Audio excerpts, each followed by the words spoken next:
Hello guys, हजुर सबैजनालाई स्वागत छ मेरो ब्लगमा। आज चाहिँ म चाहिँ तपाईँहरूको सामने छोटो र मिठो ब्लग लिएर आएको छु।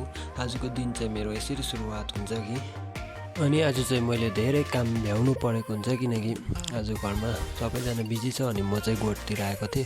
फर्स्टमा सुरुवात चाहिँ मैले गोठ गाईको थलाहरू सफा गरेँ अनि थलाहरू निकालेँ। हिजो घाँस हालेको रहेछ अनि त्यहाँ सफा गरेर चाहिँ यसो घाँस सास हाल्नु पऱ्यो भनेर चाहिँ मैले सफा गर्न थालेँ।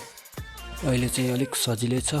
हिजो अस्तिसम्म चाहिँ 3टा माउ थियो, अहिले चाहिँ 2टा माउ मात्रै छ। अलिक घाँसहरू काट्न चाहिँ सजिलै भइरहेछ। हिजो चाहिँ एउटा चाहिँ काकाले लानुभएको थियो अनि हल्का त्यति साह्रो चाहिँ परेको छैन, हल्कै परिरहेछ आज चाहिँ काम गर्नु पनि।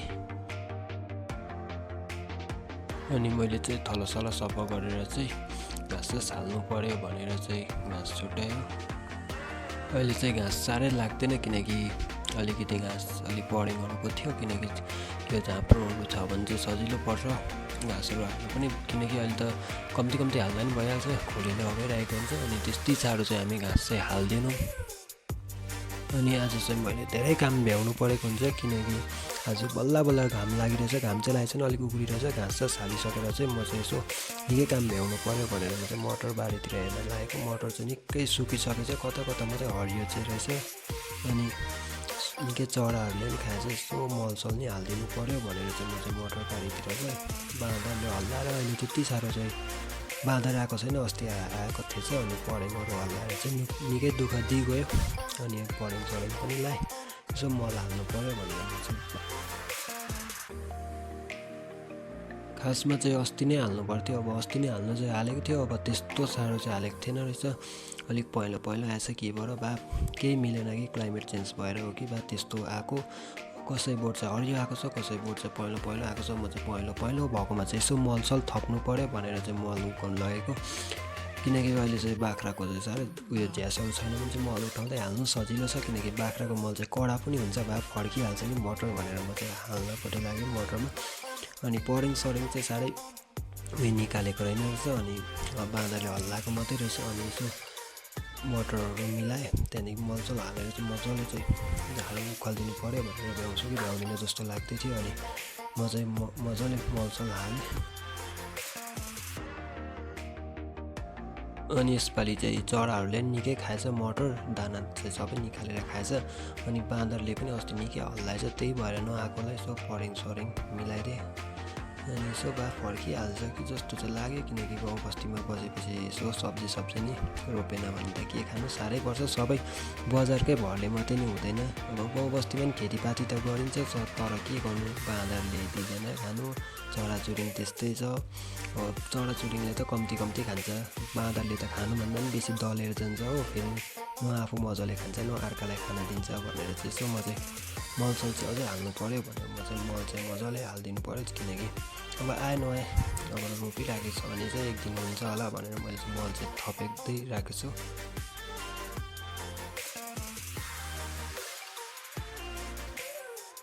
साह्रै हरियो भएकोतिर चाहिँ नहाल्नु पऱ्यो, किनकि हरियो त सब पानी नि पर्दैछ फर्किहाल्छ। त्यो हरियो त साह्रै पहिलो भएकोमा चाहिँ मैले याद गरेँ, पहिलोमै चाहिँ बेसी हाल्थेँ, बा फर्किहाल्छ कि भने बाँदर आयो भने त यो हरियो पनि सब सकिहाल्छ। अब यसो मनको सन्तोकको लागि चाहिँ मैले मलसल मजाले हालिदिएँ।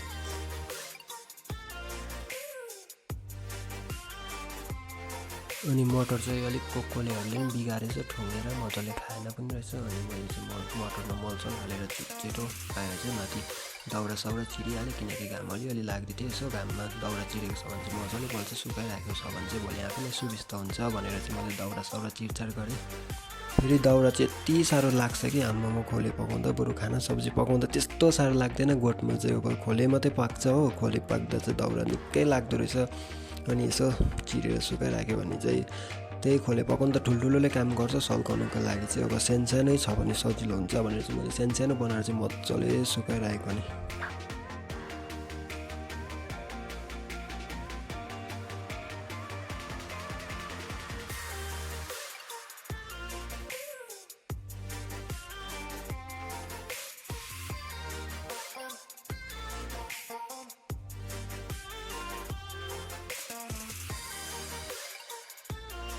यसो सफा राखौँ भनेर यसो बढालौँ भनेर चाहिँ म चाहिँ यसो झाडु साह्रो खोजेको, झाडु पनि छैन रहेछ। अनि झाडु बनाउनलाई गएँ म चाहिँ। परेङको घाँस चाहिँ हामीले जङ्गलबाट ल्याउँछौँ।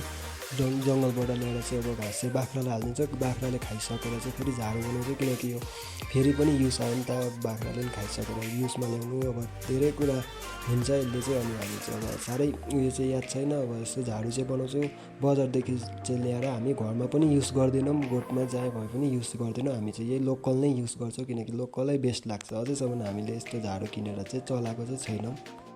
अनि मैले चाहिँ फाइनली झाडु नि बनाइसकेँ। अब बढाल्नुको लागि रेडी गर्दैछु। बढाल्नै पऱ्यो, किनकि अब साह्रै मैला त भएको थिएन, हल्का अब दाउराहरू चिरिन्छ त्यही उयो किचनकै अगाडि, घोले पकाउने किचनकै अगाडि। अनि अलिकति मैला त भइहाल्छ अब, अनि यसो सफा गर्नु पऱ्यो भनेर म चाहिँ सफाइपट्टि लागेँ।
मैले चाहिँ गोठको अगाडि किचनको अगाडि सब सफा गरिसकेँ। अनि चडक्कै बनाइदिएँ। अनि फाइनली मैले चाहिँ यो लगभग कामहरू चाहिँ सबै सकिसकेको थिएँ। अब अलिकति मात्रै थियो काम, अनि किनकि लगभग सकिसकेको थियो। एकछिन रेस्ट गर्नु पऱ्यो भनेर म चाहिँ यसो चिया खाएँ, किनकि साह्रै तिर्खानी लागिसकेको थियो। एकछिन रेस्ट गरेर चाहिँ म चाहिँ फेरि कामपट्टि लागिहाल्नुपर्छ, किनकि अब आज कोही छैन, निकै काम भ्याउनुपर्छ। अनि म चाहिँ यसो काम गर्दै ब्लग बनाऊँ भनेर चाहिँ म चाहिँ यसो, अनि अब चाहिँ खोले पकाउनुको लागि चाहिँ यसो दाउरा साउरा चिर्नु पऱ्यो, किनकि आगो फुक्नुको लागि। अब आगो फुक्नु सानो चिरेर फुक्नु पऱ्यो। अनि आगो सागो फुकफाक गरेर चाहिँ खोले बसाउनु पऱ्यो भनेर चाहिँ म चाहिँ खोलेको रेडी गर्दैछु। अघिको जस्तो सानो दाउरा चिरेको छ चाहिँ मजाले बल्छ, सुविस्ता हुन्छ खोले सल्काउनु चाहिँ। लास्टमा चाहिँ हामी ठुलै दाउरा हाल्छौँ। अनि फाइनली मैले चाहिँ खोले पनि बसिसक्यो। अब चाहिँ काम यति नै थियो। त्यहाँदेखि चाहिँ मैले काम सकेर चाहिँ खोलेमा पानीहरू पनि सबै ठिक भएछ। यसो भुसुस हालेर चाहिँ म चाहिँ 3 बटुका जस्तो चाहिँ भुस हाल्नुपर्छ, किनकि खोले दामी नै हुँदैन।